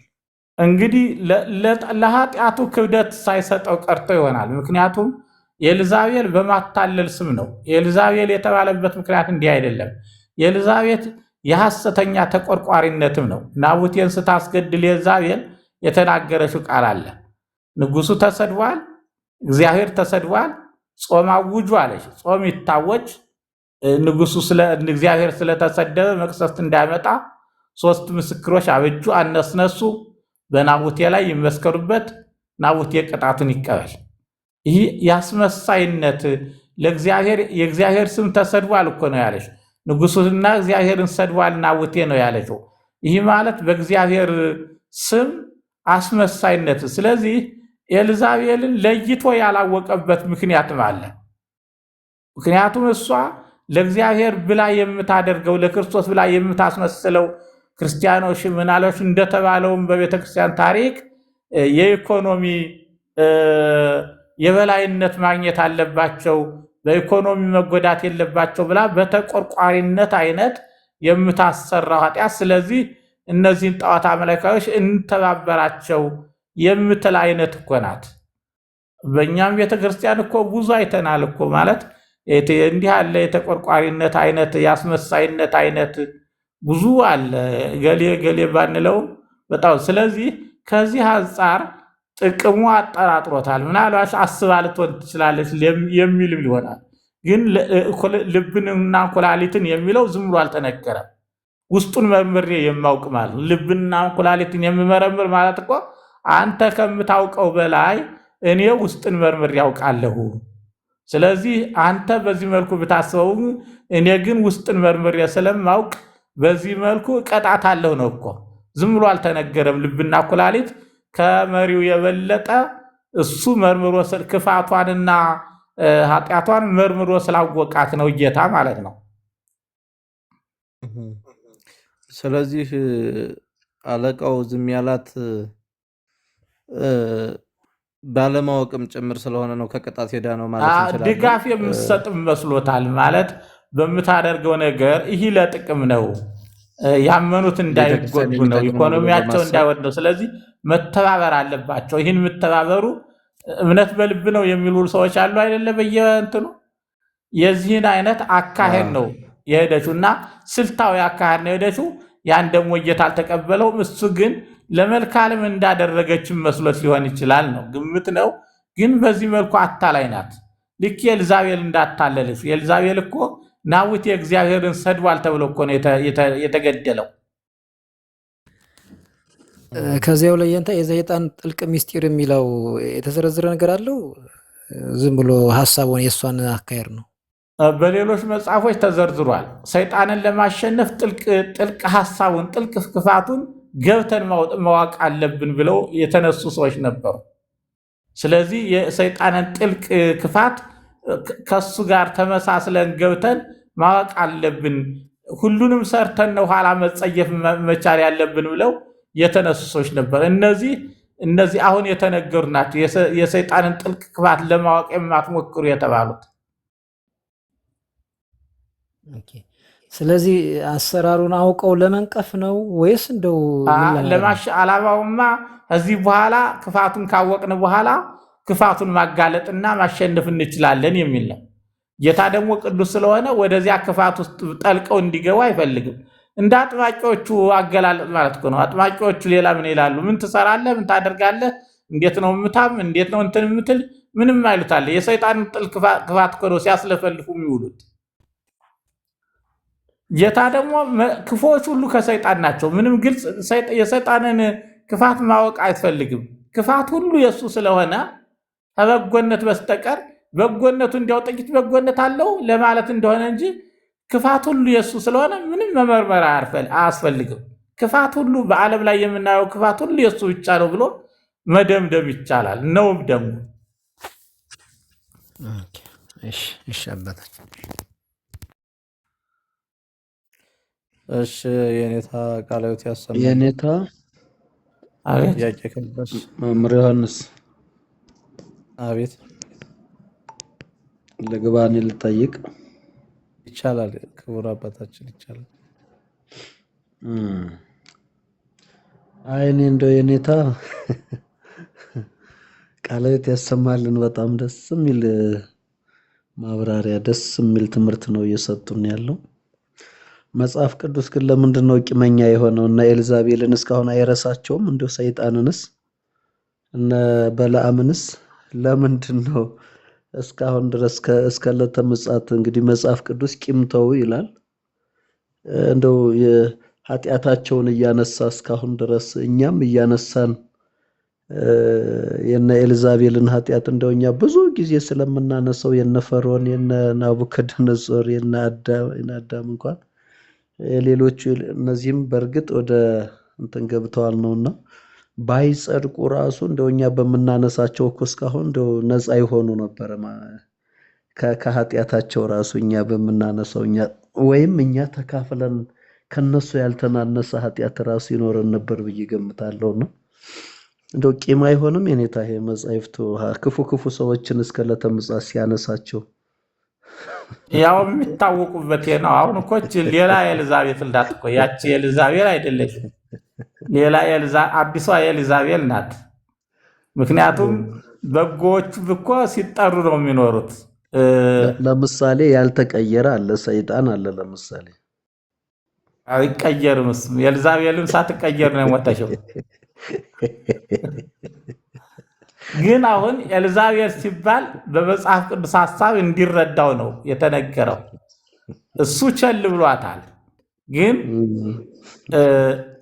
አንተ ቸል ምትላት ኤልዛቤል ቸል ተብላለች ወይ የሚል ነው መልሱ። ምክንያቱም ስለ ኤልዛቤል ዮሐንስ የተናገረው አለ። ኤልዛቤል ማናት? እቺ ኤልዛቤል ናት ማለት እስከማይቻል ድረስ ኤልዛቤልን ውሾች ይበሏታል አለ። እዩም የገደላት እዩም እችን የንጉስ እችን የተረገመች ሂዳችሁ ቅበሯት ብሎ ሲጠይቅ ሲልክ ሰው ውሾች በልተዋት አገኘ።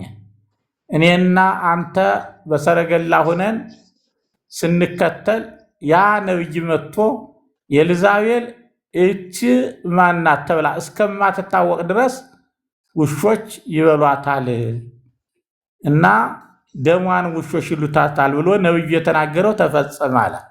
አሁን ለዚች ሴት ኤልዛቤል ማለት ቅጣቷ በዚያ መልኩ እጥላታለሁ የሚለው እኮ ኤልዛቤል ተወርወራ ነው የሞተችው ራሱ የቀደመይቱ እና ግልጽ እንዲሆንለት ነው። አሟሟቱን ግልጽ ኤልዛቤልን ስለሚያውቃት አሁን ያለሽው ኤልዛቤል ልክ የዚያን አሰራር መግለጥ ነው በምትታወቀው አሁን አዲስቷን መግለጥ ማለት ነው ባጭሩ። ስለዚህ ኤልዛቤል ከተጠራሽ ካልተጠራሽ የኃጢአቱን ልክ አውቀው። ፈርዖን ካልተጠራ እኮ የጭቆና ልክ እኮ አናውቀው፣ የግፍን ልክም አናውቀው። ዛሬ ዘጸአት እያስተማርኩ ነበርና የፈርዖን ጭቆና ልኩ መጠኑ ምን ያህል እንደሆነ ስለሚታወቅ ፈርዖን በተጠራ ቁጥር የጭቆና ልኩና መጠኑ ይታወቃል። እንዲያው አሁንም እኮ በዓለም ላይ በዓለም ታሪክም እነ ሂትለር ሁልጊዜ ነው የሚነሱ። እኛ ሂትለርን አናውቀውም፣ ሀገራችንም አይደለም። ግን ታሪኩ ተነግሮን አነበነው በየቦታው ስለሚገኝ የጭቆና ይሄ የነፍሰ ገዳይነትና የጨፍጫፊነት ልክ ከሂትለር የበለጠ ስለሌለ መለኪያ ነው እና አንዳንድ ጊዜ ጨቋኞችን ሂትለር ብለው የሚሳደቡት መለኪያ ሆኖ ስለተገኘ ነው። ያው እስራኤላውያንም እኮ አሁን መለኪያ ሳይኖራቸው መከራቸውን አውቀውታል። መቼም በእነሱ የጀመረውን መከራ እስኪወጡ ድረስ የነበረውን ያው ምን ያክል እንደሆነ ሰው መከራውን ራሱ ያውቀዋልና ሲደርስብን እናውቀዋለን አይደለም። የግድ መለኪያ የሚያስፈልግ አይመስለኝም ብዬ እኮ ለገላጩ ነዋ ከገሌ ጋር የሚመሳሰል ተብሎ ያው ለገላጩ እንዲያመቸው ነው። እንዲህ ያለ ይሆንብሃል እንደነገሌ ያለ ነው ተብሎ ባህሪውን ለመግለጥ ታስቦ ነው። ግን ያን ሰው ስንጠራ ለምሳሌ አሁን እንደው ያን ሰው ስንጠራ የሚጠራው ሰው ቂምን አያስተምርም። ግን ይሄ ነገር ቂምን አያስተራል፣ ክፋትን መግለጥ ነው ለታሪክ። አንደኛ ክፋትን መጥላት አለበት። ተደጋግሞ ሲነገር ሰውየው ያንን መሆን አይፈልግም።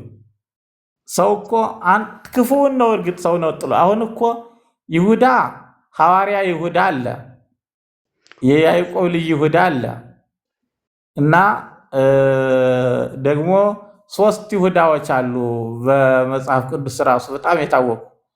ግን አንዱ ጥፋተኛ ነው። ሰው ግን ልጁን ይሁዳ ብሎ አይጠራም። ለምን?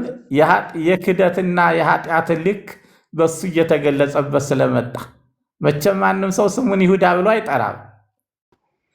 ቢጠራ ምንም አይደለም። ታማኝ ማለት ምስጋና ታማኝ ማለት ስለሆነ ቢጠራ ምንም አይደለም፣ የተከበረ ስም ነው። ግን ሰው እንደዚያ ብሎ አይጠቀም። ብዙ ጊዜ ከመልካምነት ይልቅ ክፋትን የተሰራበትና የሆነበትን ጆሮ ስለሚገባ ነው።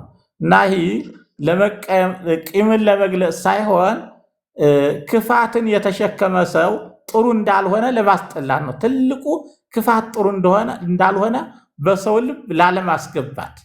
እንዲያም ሆኖ ሰው አልተቻለም። እንዲያም ሆኖ እኮ ሰው እየተገኘ ነው። ክፉ እየተተረከም ያንን ሰው እየወለዱ ናቸው። እነዚያ ሰዎች እየወለዱ ናቸው። እየተተረኩ እንኳን እየወለዱ ናቸው። ባይተረክማ ጭራሽ ልጆቻቸው ይበዙ ነበር።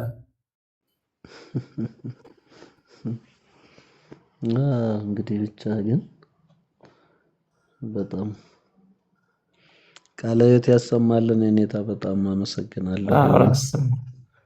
እግዚአብሔር ይስጥልኝ። እሺ የኔታ የመጨረሻ ጥያቄ እታች አንድ ወንድማችን ጥያቄ ጠይቆ ለሌላ ጊዜ ስለው እንደው ለዛሬ የፈለገው ነው አስቸኳይ ነው ስላለ ምናልባት እሷ እንደው አጠር አድርገው ይመልሱ። ከርዕሱ ጋር የተያያዘ አይደለም ከዛሬ ጋር ግን ለእሑድና ለሮብ ጠቅላላ ጥያቄዎች ሲመለሱ ስለው እንደው አስቸኳይ ለዛሬ ፈልጌው ነበር ስላለ አጠር ያለ መልስ ቢሰጡበት። መለኮት የተዋህደው ስጋ የተለየ ነፍስ የተለየው መለኮት የተዋህደው ማለት ምን ማለት ነው የሚል ጥያቄ ጠይቆ ነው ልጁ። ይህን ቋንቋ የምንጠቀመው ስለ ቅዱስ ቁርባን በምናነሳበት ጊዜ ነው። ይህ ማለት በመስቀል ላይ ተሰቅሎ ሳለ ነፍሱ ተለይታለች። ምክንያቱም በግልጽ አነጋገር አባ ማኅፀን ነፍሴ ውስተ እዴከ ነፍሴን እሰጣለሁ ብሎ ነፍሱን ከስጋው ለየ ነው። ይህ አንዱ ነው። ስለዚህ እኛ የምንቀበለው ያን እንዲያ ብሎ በተናገረ ጊዜ ነፍሱ ከስጋው የተለየችውን ስጋ ነው። ይህ ስጋ ግን ነፍስ ብትለየውም መለኮት ተለይቶታል ወይ ስንል መለኮት አልተለየውም። ምክንያቱም መለኮት ምልአት አለው ማለት ከነፍስ ጋርም መኖር አለ፣ ከስጋ ጋርም አለ። መለኮት ተለየው ማለት ብቻ ስጋ ስለሚሆን ትንሣኤንም ላያገኝ ይችል ነበረ። ነገር ግን አንደኛ ያ የምንቀበለው ስጋ ኪዳንና የዘላለም ሕይወት አለው ካልነ ኪዳንን ሊሰጥ የሚችለው የዘላለም ሕይወትም ሊያስገኝ የሚችል መለኮት ካለው ነው እንጂ ባዶ ከሆነ ተራ ምግብነት ምንም አይለይም፣ የሚለይበት መንገድም አይኖርም። ስለዚህ የምንቀበለው ስጋ የምንጠጣው ደም መለኮት አለው ማለት ሕይወትን ይሰጣል፣ መስጠት ይችላል ነው። ይህ ቃሉ መነሻ የሆነው እኔ የምነግራችሁ ቃል መንፈስ ነው፣ ይህም የነገርካችሁ መንፈስ ነው ያለ መንፈስ ነው ማለት መለኮት ነው ማለት ነው። መንፈስና መለኮት ያው ተነጻጻሪ ቃል ነው። አንዳንድ መንፈስ ብሎ መለኮት ይሆናል። ስለ እግዚአብሔር መንፈስ ውእቱ ካለ እግዚአብሔር መለኮት ነው። ሞተ በስጋ ወሐይወ በመንፈስ በስጋ ሞተ በመንፈስ ግን ሕያው ነው ከተባለ በመለኮት ሕያው ነው ተብሎ ይነገራል።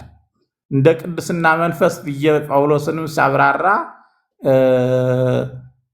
እንደ ባህሪ መለኮቱ ነው ያልኩት። እንደ ባህሪ መለኮቱ ቅድስና ባህሪው ስለሆነ መንፈስ ደግሞ መለኮት ነው። ቅድስና ባህሪ ነው፣ መንፈስ መለኮት ነው።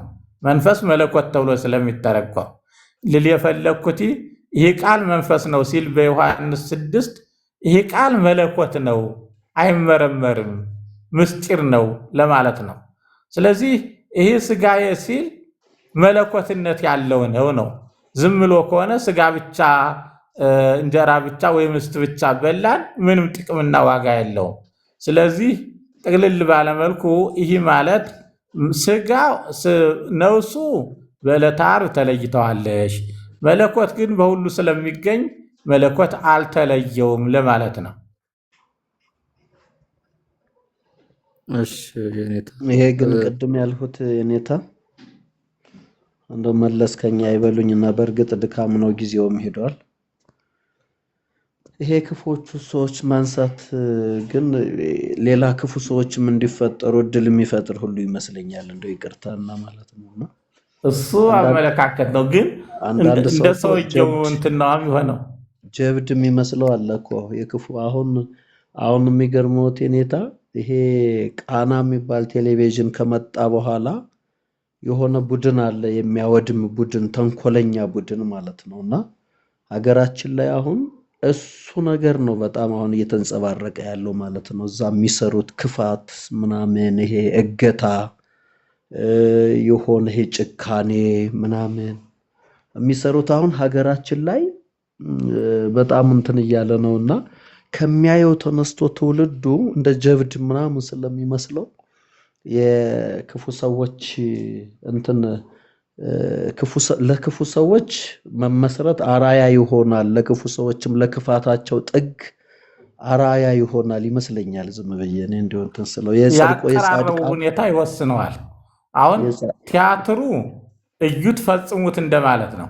ምንም ስለ ክፋቱ ያሳያል እንጂ ስለ ክፋቱ ተገቢ ስላለመሆኑ ምንም መግለጫ በሌላው ዓለም እኮ የተከለከለ ነው። እንዲያውም ካናዳ አይቼዋለሁ። ካናዳ ምንድነው የሚደረገው? ማንኛውም ዜና በሚነበብበት ጊዜ አስቀድሞ ያልሆነ ዜና እንትን ይላካል። በእያንዳንዱ እንትን ማለት ስልክ መሴጅ ይላካል። አንድ ጊዜ የቢሮ እንትን እዚህ ወደ ጠቅላይ ሚኒስትሩን እገላለሁ ሲል አንድ አሸባሪ ሊገባ ሲል ጠባቂው ገደለው። ያ ለሕፃናት ጥሩ አይደለም። ቴሌቪዥኑ በዚህ መልኩ መተላለፍ የለበትም። በዚህ ሰዓት ሕፃናትን አስተኝታችሁ ወይም ሌላ ቤት አድርጋችሁ እናንተ ግን ማየት ትችላላችሁ ነው የሚሉት። በጣም ጥንቃቄ ነው የሚያደርጉት፣ እንዳለ አይዘረግፉትም። ስለዚህ ለሕፃናት ይህን አይነት ድራማ ማሳየት ማለት ይህን ሁን ማለት ነው። መልእክቱ ያ ነው። ምንም እንትን የለውም። ግን እነ ኤልዛቤልን አሁን ያነሳናት ምን ያህል ጎጂ እንደሆነ በሞት ልትጎዳ ማለት እግዚአብሔር ሊጥላት እንደፈለገ ነው እንጂ ይህ ደግሞ ጥሩነት አለው። ይህን ማድረግ ጥሩ አይደለም። ምክንያቱም ይህን ክፉ ያደረገችው እገሌ እንዲሆናለሽና ከተባለ ሕፃናት እንዲያውም በቀላሉ ክፋትን ይረዱታል፣ ከክፋትም ይርቃሉ። ዝም ብሎ ድራማ ሳይቶ መቆም ግን ፍጹም አስቸጋሪ ነው። አዎ ያው አሁን አንዳንድ ሰዎች ያው ስም ለማሰር ከፎቅ ሁሉ ይወረወራሉ ይባላልና እንኳን በዚህ ይሄንን ያክል እንደ ኤልዛቤል ያለ እንደነ ፈርዖን ያለ ይሄን ጀብድ መስራት ጀብድ እንትን የሚላቸው ሰዎች አሉና እንደው በዛ እንትን የሚል መስሎኝ ነው። በጣም ይቅርታ፣ እግዚአብሔር ይስጥልኝ። አቀራረጹ ሕፃኑን የምትቀርጽበት መንገድ ነው። ዝም ብሎ ድራማ ግን ጎጅ ነው። በፍጹም ዝም ብሎ ድራማ ጎጅ ነው። ምን ጊዜ እሺ ጥር እናድርገውና እንተኛ ደግሞ እንኳን ደህና መጣችሁ። በዚህ አጋጣሚ መክፈል ተካለ ባህታዊ ይባላል። ሀካይ ስጋ ንሳ መክፈል ተከ ብሎተኛ የሚገባህን እንካ ብሎተኛ የሚገባውን ሰጥቻለሁ ነው። ስጋው እንቅልፍ መጥቶት ሀካይ ስጋ ንሳ መክፈል ተከ የምትፈልገውን እንካ ያንተ ነው ፈንታው ማለት ነው። እነ መጋቤ ምስጢር እንኳን ደህና መጣችሁ፣ እናመሰግናለን።